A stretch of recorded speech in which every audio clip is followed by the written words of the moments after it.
wonder. Either it's all true or it's all a lie or some of it is true and some of it's fairy tale.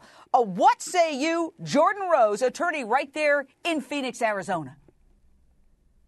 I say this is a different Jodi Arias than we've ever seen. She's been a chatty Cathy. She can't stop talking about the details of her life, minuscule things she can remember. And here today, she goes dark. She's a vacuum. She's empty. She has no idea what happened that day. She remembers a color of a rope, and then the defense attorney puts up a rope, and it's a different color. I mean, she has absolutely, these lies are going to come and bite her. As Celine mentioned, the jury's taking copious notes, and the prosecution is just going to shove this right down her throat when they get up there to cross-examine her, which is why they are not objecting. Janie. I have to tell you that the defense is between a rock and a hard place. And you have to remember that the defense is putting up what they feel is necessary as a foundation for the experts that they have that will be able to testify. And it's balanced against keeping the jury interested and, unfortunately, through these graphic and yet it's sometimes boring details. It's a balance. They must do this to get the experts. Honey, it's not boring. You can call it whatever you want. I'll testify. Put a polygraph on me. It's anything but boring.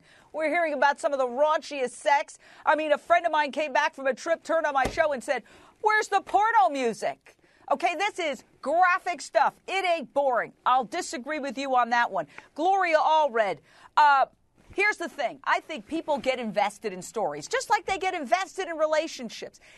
I think it all boils down to whether jurors have decided to invest subconsciously and emotionally in her story, or they've decided to reject her and what she represents. Your thoughts, Gloria? Yes, Jane, I think, the good news for Jodi Arias is that she's taken the witness stand because the jury always likes to hear from the defendant, usually doesn't get a chance in a case where they're charged with murder. The bad news for Jodi Arias is that she took the witness stand because now she's going to be called to account for each and every answer that she gives.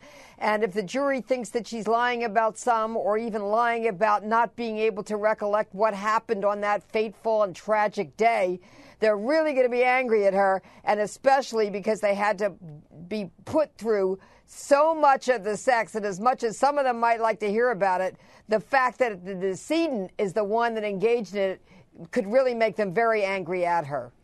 Dave Hall, you are Travis Alexander's dear friend. He's not here to speak for himself. Soap operas always end with cliffhangers so that people come back the next day. This is highly orchestrated. They end right before the two of them go into the bathroom, which is where the killing occurs. Do you think this is sort of orchestrated plastic testimony that is contrived to elicit a specific reaction on the part of jurors? Well, I definitely feel that a lot of it is contrived. And Jodi's going to have a hard time explaining the facts when Juan Martinez gets a hold of her.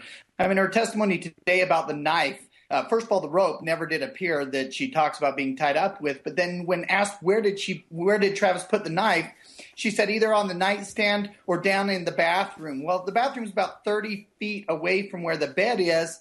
And conveniently, it may end up there when he lunges at her. It was just right there. But, I mean, who is in their right mind tying up their girlfriend for a sexual liaison and then walks 30 feet down the hallway to place a knife and come back? It just doesn't make sense.